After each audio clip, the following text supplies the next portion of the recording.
পরিবেশটা ভালো ছিল? পরিবেশটা খুব সুন্দর। সুজাপুর তো আমার খুব পরিচিত জায়গা একটা, আমি এখানে ডেলি আসি, এমনকি খুব ভালো লাগলো। এই কিরকম লেগেছে? খুব ভালো লেগেছে এখানে এসে। আমি জাস্ট মিট আপে প্রথম আসলাম, এসে খুব ভালো লাগলো। এমনকি পুরো ডেকোরেশন যারা সাজিয়েছে বা যে ডেকোরেশন করেছে তাদেরকে অসংখ্য ধন্যবাদ জানাই। আর এখানে এসে আমার খুব ভালো লাগলো, ধন্যবাদ। দাদা ভাই কিন্তু টোটো নিয়ে কোথায় গেছিল?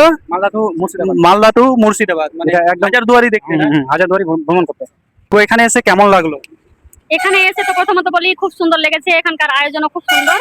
আর মেকআপটা যে ভাই রেখেছে তাদেরকে মানে সব ভাই মিলেই সবাইকে বলি অসংখ্য ধন্যবাদ। এরকম আরো সুন্দর সুন্দর মেকআপ যেন আগে আসে আর দেখতে পাই। আর খুব সুন্দর এখানকার পরিবেশটাও খুব সুন্দর, নাচ গান ছাড়াই এত সুন্দর পরিবেশ দেখতে পাবো কখনো ভাবতে পারিনি। আর আমি ফার্স্ট মেকআপ এটা আমার, তো আরো এরকম মেকআপে যেন আসতে পারি, আমি আগে আরো এগাতে পারি। আর আমার আইডির নাম হচ্ছে মাহি পারভিন, সবাই একটু ফলো করে পাশে থেকো আর সব ভাইয়ের পাশে থেকো। আর সবার পাশে না থাকলে গেলে কেউ এগোতে পারবে না। খুব এখানে মিট আপ প্রোগ্রামে এসে কেমন লাগলো? বেশ খুব ভালো লাগলো। আর মানে এখানে নতুন নতুন, আমিও নতুন, আমি যাকে বলে একদম ছোট কন্টেন্ট ক্রিয়েটার। তো এখানে এসে এখানে মানে যারা বড় বড় কন্টেন্ট ক্রিয়েটার আছে তাদেরকে তারা মানে ডাকা হয়নি বা তাদের আশাও হয়নি, এখানে সব ছোট ছোট এসে ছোট থেকে সবাইকে বড় করার উদ্দেশ্যে।